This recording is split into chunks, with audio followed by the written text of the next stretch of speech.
Israel imetangaza kuwa imefanya shambulio la mapema dhidi ya Iran ili kuondoa vitisho vinavyolikabili taifa hilo la Kiyahudi. Shambulio hili ambalo limeripotiwa kuwa limepangwa kwa miezi kadhaa kwa ushirikiano na Marekani, limepelekea milipuko kusikika katika mji mkuu wa Iran, Tehran, na moshi kuonekana angani.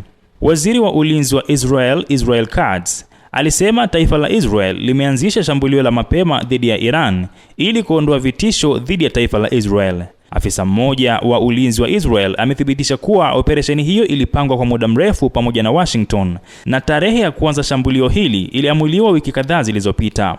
Kulingana na ripoti ya Reuters, shambulio hili linakuja baada ya vita vya angani vya siku 12 kati ya Israel na Iran mnamo Juni mwaka huu, na pia baada ya maonyo ya mara kwa mara kutoka Marekani na Israel kuwa watashambulia tena iwapo Iran itaendelea na programu yake ya nyuklia na makombora ya balistiki. Picha zilizochapishwa mtandaoni zinaonyesha moshi mkubwa angani baada ya mlipuko huko Tehran, huku wakazi wakiripoti milipuko mingi katika maeneo mbalimbali. Majeshi ya Israel yametangaza kufungwa kwa shule na maeneo ya kazi isipokuwa sekta muhimu, na pia kufungwa kwa anga la nchi kwa ndege za kiraia. Sauti za ving'ora zinazoashiria hatari zimesikika nchi nzima kwa takriban masaa mawili, na umma umeombwa kujitayarisha kwa uwezekano wa makombora kutoka huko Iran. Mamlaka ya viwanja vya ndege vya Israel imewashauri wananchi wasiende viwanja vya ndege yoyote. Ripoti kutoka New York Times ikinukuu afisa wa Marekani inasema kuwa mashambulizi ya Marekani dhidi ya Iran yameanza.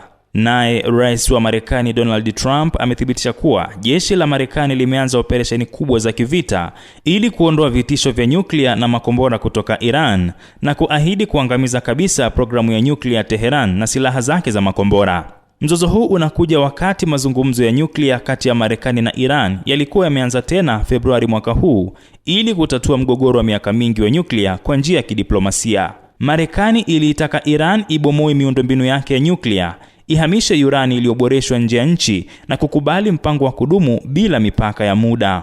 Kwa upande wa Iran, ilikubali kujadili mipaka ya nyuklia ikiwa vikwazo vitaondolewa, lakini ilikataa kuunganisha suala hilo na makombora yake au kubomoa vifaa vyake.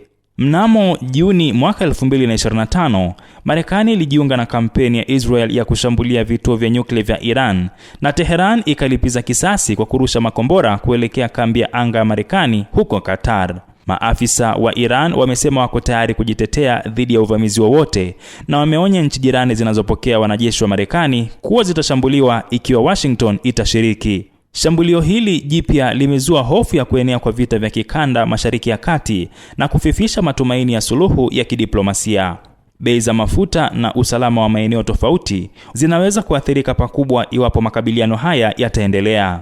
Wataalamu wanasema kuwa hali hii inaweza kudumu siku kadhaa, huku pande zote zikijiandaa kwa mwitikio mkali. Abdul Nasir Mwita, Rubaza Kimataifa.